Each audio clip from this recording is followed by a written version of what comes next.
말씀 로마서 8장 33절 34절입니다.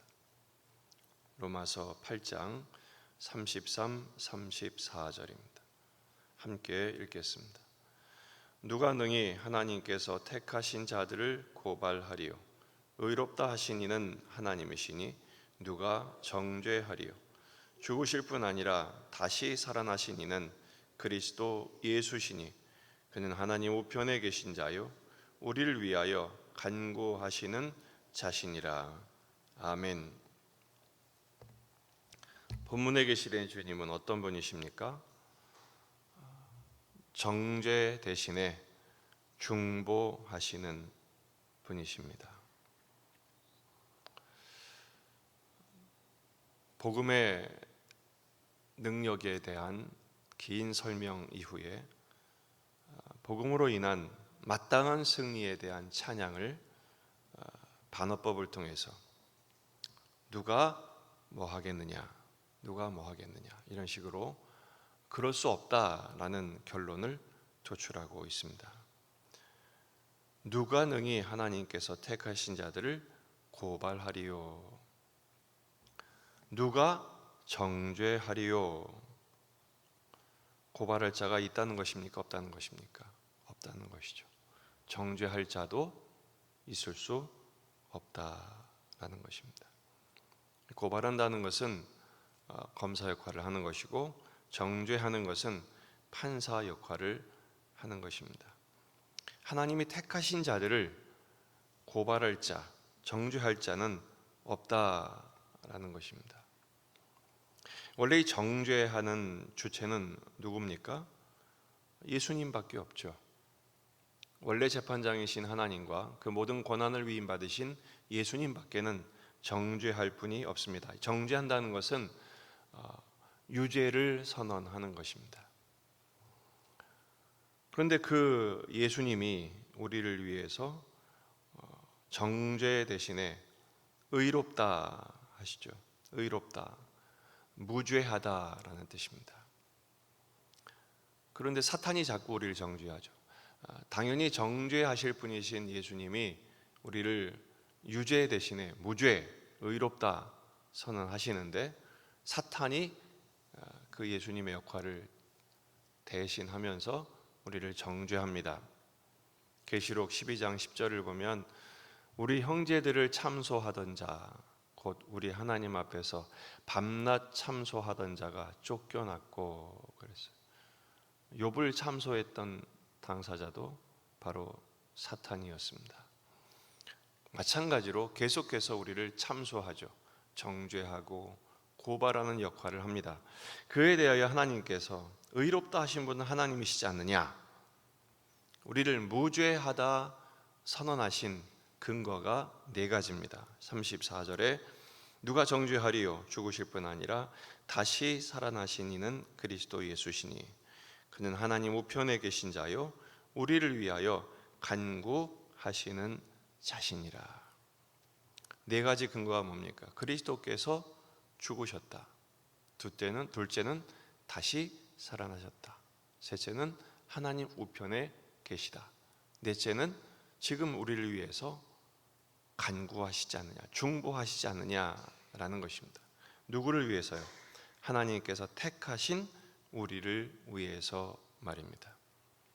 우리를 위해서, 택하신 우리를 위해서 하신 첫 번째는 죽으신 이는 그리스도시니, 이런 이 의미는 모든 죄책과 저주 대신에 예수님이 십자가에서 대신 죽지 않으셨느냐. 십자가에서 하신 마지막 말씀이 뭐죠? 다 이루었다. 우리의 모든 정죄에 대한 그 채무를 주님이 다 종결해 주셨습니다. 공의를 완성하셨죠. 죄의 형벌과 율법의 요구인 순종을 이루어 내셨습니다. 따라서 그 주님이 정죄하지 않으시는 이유는 당신이 모든 것을 받아내셨으므로 당사자인 주님께서 그것에 근거하여 우리를 의롭다, 무죄하다 하신 것입니다.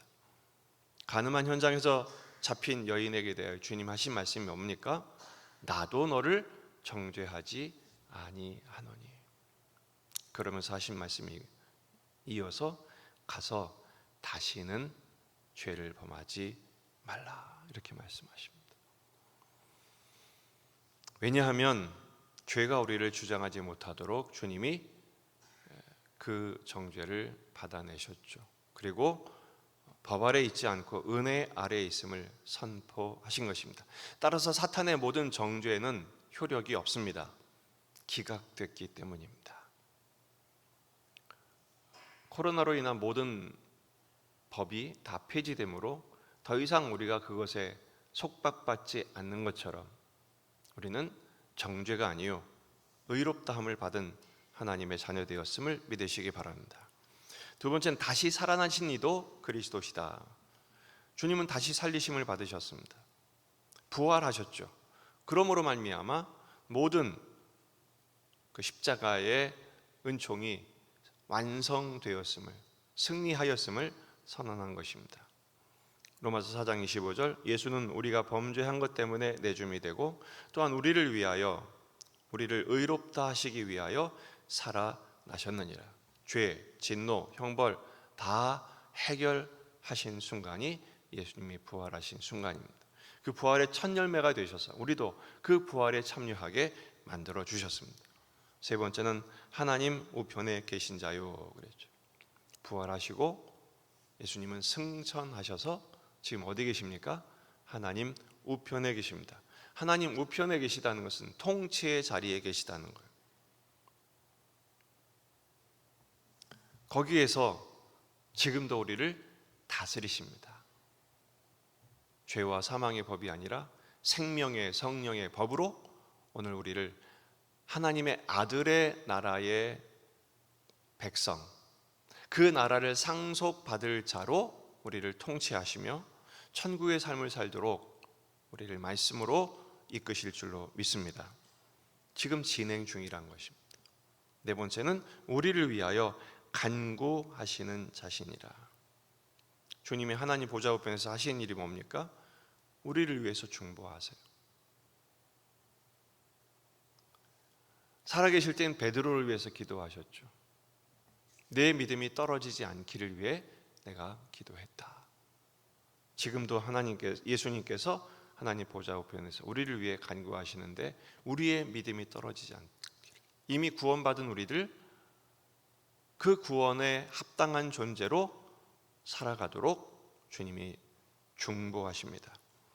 친히 간구하신 하나님이 또 한 번 나오죠. 26절에 성령께서 말할 수 없는 탄식으로 우리를 위하여 친히 간구하시느니라. 오늘 34절에서도 예수님이 우리를 위하여 친히 간구하시는 줄 믿으시기 바랍니다. 대제사장의 사역을 하시는 것이죠. 대제사장은 백성 편에서 하나님께로 나아가는 자입니다. 예수님이 그 역할을 지금도 하고 계세요. 따라서 오늘 이 말씀, 결코 정죄함이 없는 이 복음의 선포 앞에서 우리는 어떻게 이 말씀을 적용해야 될까요? 첫째, 중보하심의 은혜를 확신하시기 바랍니다. 정죄하지 않으시고 중보하십니다. 지금도, 현재형으로 써 있어요. 지금도 우리를 위해 중보하십니다. 히브리서 7장 25절, 그러므로 자기를 힘입어 하나님께 나아가는 자들을 온전히 구원하실 수 있으니 이는 그가 항상 살아계셔서 그들을 위하여 간구하심이라. 간구한다는 말이요, 우리의 부족함과 연약함을 채우기 위하여 하나님 앞에 가까이 나가시는 모습을 보여줍니다. 지금 대제사장으로서의 사역을 예수님은 하고 계신 거예요. 혹시 우리가 범죄할 때는 어떻게 하면 되죠? 만일 우리가 죄를 자백하면 그는 미쁘시고 이루오사 우리 죄를 사하시고 우리 모든 불의를 깨끗하게 하시는 요한일서 1장 9절, 주님 앞에 나아가면 돼요. 정죄함이 없기 때문입니다. 따라서 두 번째, 정죄하는 자가 되지 마십시오. 주님도 무죄하다, 의롭다 하셨는데 스스로를 정죄하지 마세요. 자신에 대하여, 다른 사람에 대하여 마찬가지입니다. 정죄는 사탄이 하는 일입니다. 한번 따라해 봅시다. 사탄의 도구는 되지 말자. 자꾸 우리는 다른 사람을 비난하고 정죄하고 눈으로 욕하고 총을 쏘죠. 그 사탄이 하는 짓입니다. 우리는 은혜 받은 사람들입니다. 사조의 은혜, 용서의 은혜를 받은 사람은요, 다른 사람도 용서합니다. 10,000달란트를 탕감받았으니 100대 내려온 정도는 사해줘야죠.